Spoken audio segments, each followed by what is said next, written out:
Welcome to Geographic Information Systems. Hi guys, today we are going to learn about Geographic Information Systems.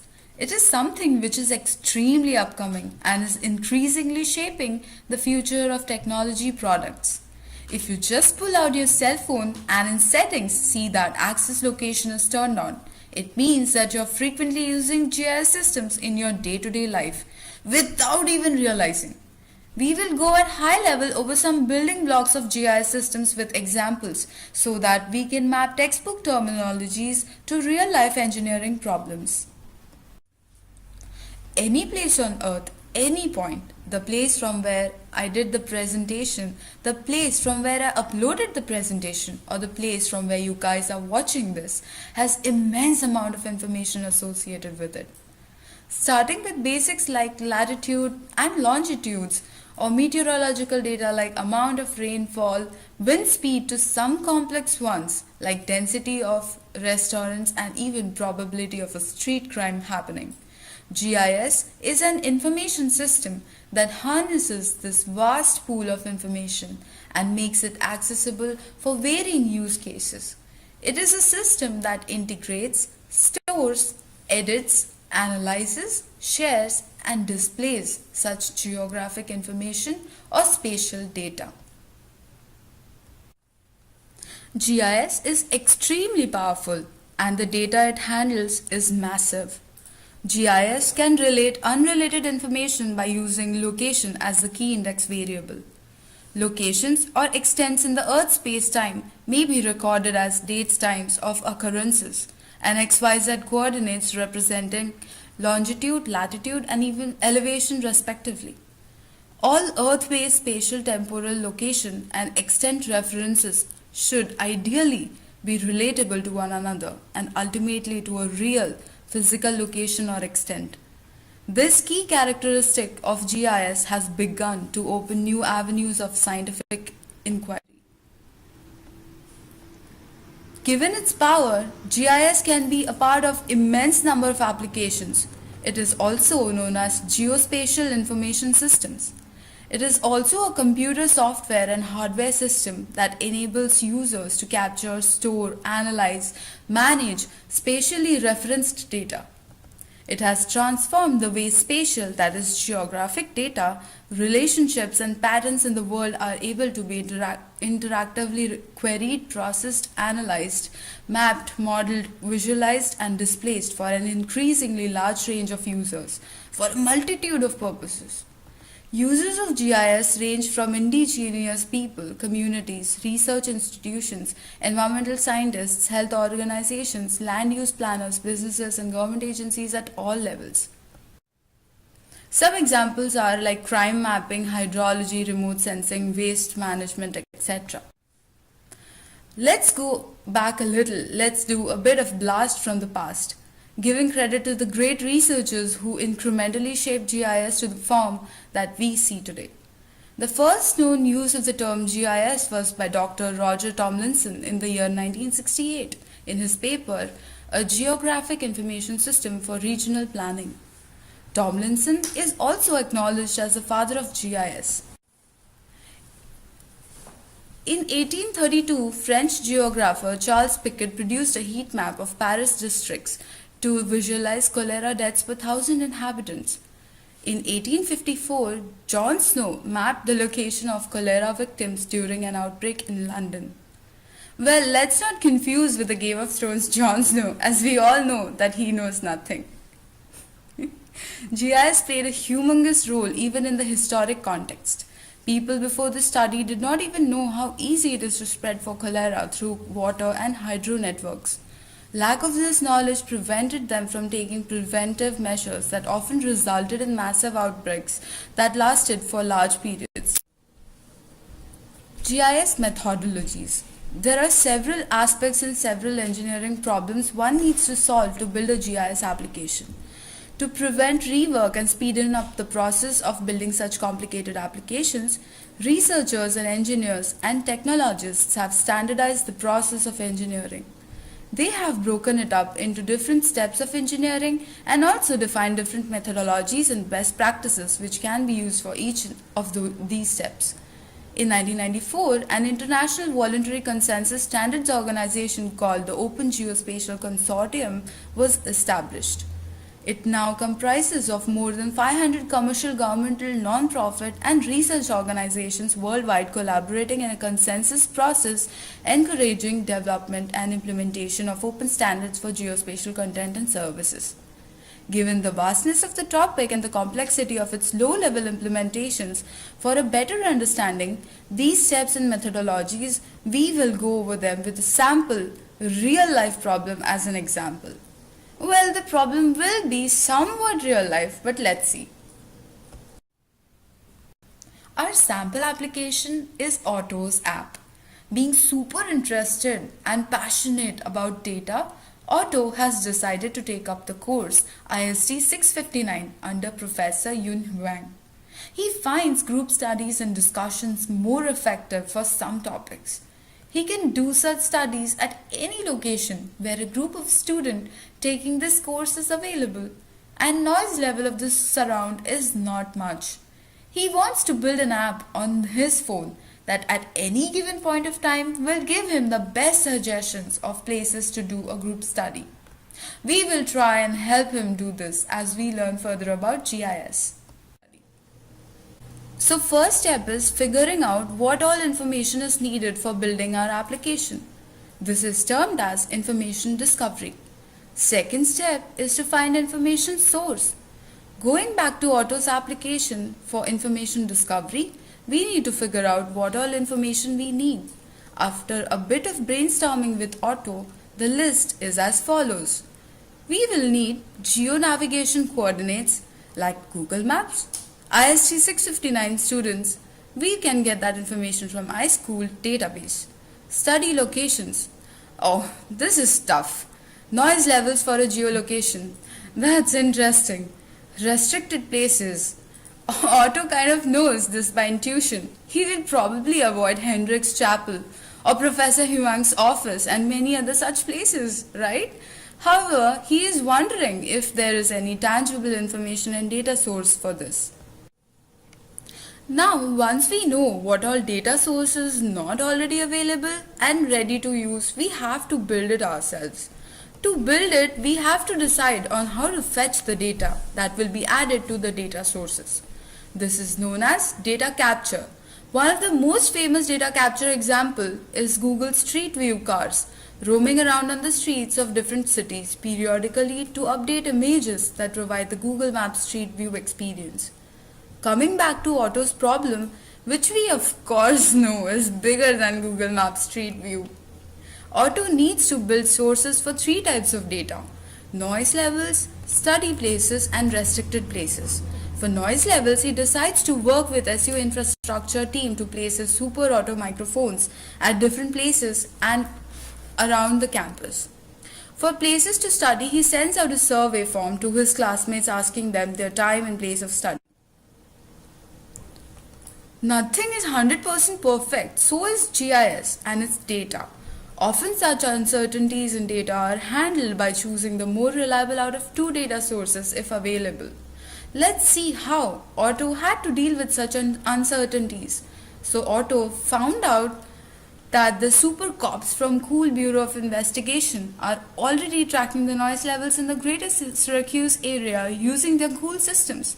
However, given the expanse of their network, data about some interior areas in the campus are not present in CBI's monitoring system. Otto decides to use CBI's monitoring wherever possible, and if not, then fall back to the data from his Super Otto microphones. Data representation is another important aspect. Decision needs to be taken on how the data collected will be digitally used in the application and in what format will it be stored. GIS data represents real objects such as roads, trees, buildings, etc., with digital data adding more relevance to their usage for an application. Real objects can be divided into two abstractions. Firstly, discrete objects like house, trees, bridges, etc.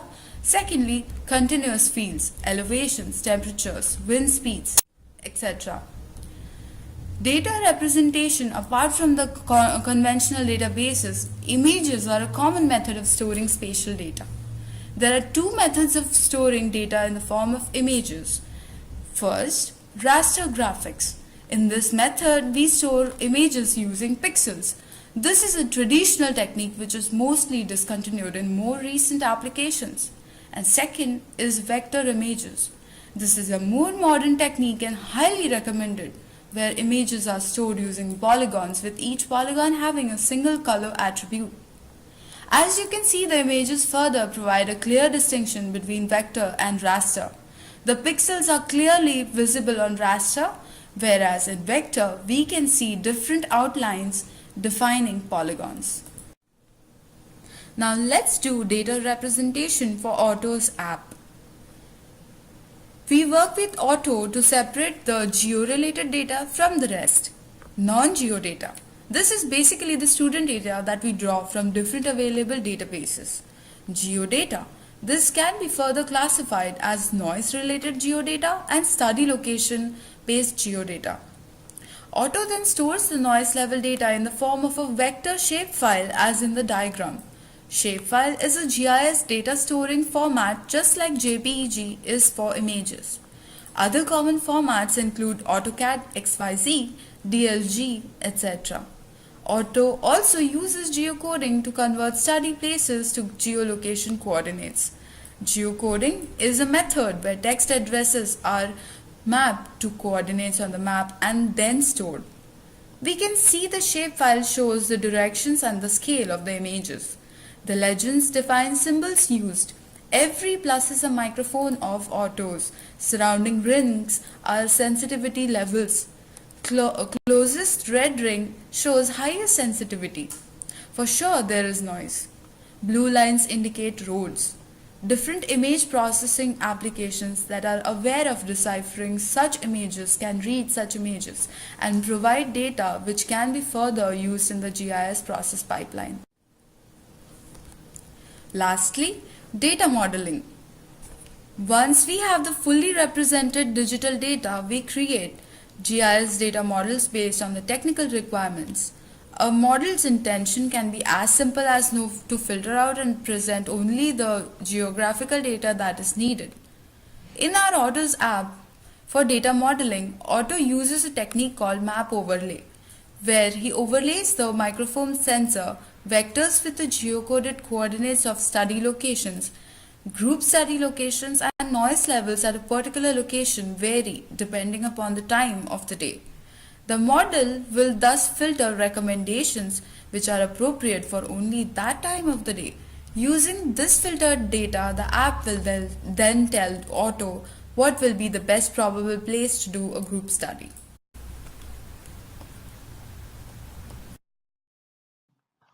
Let us now take a look at the major uses of GIS in our daily life. GPS systems in cars and maps in our smartphones actively use GIS while navigating us to our destinations. GIS is integrated with tools like SAP in corporate organizations to act as powerful decision support systems. Can you think of any other uses for GIS? Pokemon Go and geocaching are two perfect examples of applications extensively using GIS. John Hanke, the CEO and founder of Niantic, is a Google veteran. He was one of the founders of Keyhole, the company Google bought to start Google Earth, and had a hand in Google Maps before forming Niantic. The augmented reality multiplayer game Pokemon Go was launched in beta by Niantic in 2011. Its users are responsible for helping create the data pool that determines where Pokestops and gyms appear in Pokemon Go. Each Pokemon was assigned a point and was allowed to access certain spatial positions based on their type. Niantic formed a beginning pool of portal locations for the game based on historical markers, as well as a data set of public artwork mined from geotagged photos on Google. Let us now take a look at some GIS data modeling techniques. A GIS can recognize and analyze the spatial relationships that exist within digitally stored spatial data. These topological relationships allow complex spatial modeling and analysis to be performed. Hydrological modeling. GIS hydrological models can provide spatial elements that other hydrological models lack, with the analysis of variables such as slope, aspect, and watershed or catchment area. This helps us get more detailed data from the water bodies around us, aside from the fact that they are the best place to look for water Pokemons. One of the main uses of hydrological modeling is in environmental contamination research. Cartographic modeling. Cartographic modeling refers to the process where several thematic layers of the same area are produced, processed, and analyzed. Operations on map layers can be combined into algorithms and eventually into simulation or optimization models. This technique is what helps us analyze the road system with the landmarks and other property lines and appropriately place Pokestops on the map. Map overlay. The combination of several spatial datasets creates a new output vector dataset visually similar to stacking several maps of the same region. These overlays are similar to the mathematical Venn diagram overlays. A union overlay combines the geographic features and attribute tables of both inputs into a single new output. An intersect overlay defines the area where both inputs overlap and retains a set of attribute fields for each. A symmetric difference overlay defines an output area that includes the total area of both inputs except for the overlapping area. With the use of the map overlay techniques and augmented reality, we are able to see our favorite Pokemons right in front of our eyes. Another use of the GIS. Geocaching is an outdoor recreational activity in which participants use a global positioning system, receiver or mobile device, and other navigational techniques to hide and seek containers called geocaches or caches at specific locations marked by coordinates all over the world. It's like a never-ending treasure hunt played on a global scale made possible by the wonders of GIS. To conclude, GIS has become an integral and essential part of our lives. Geographic information is the key to better decision making.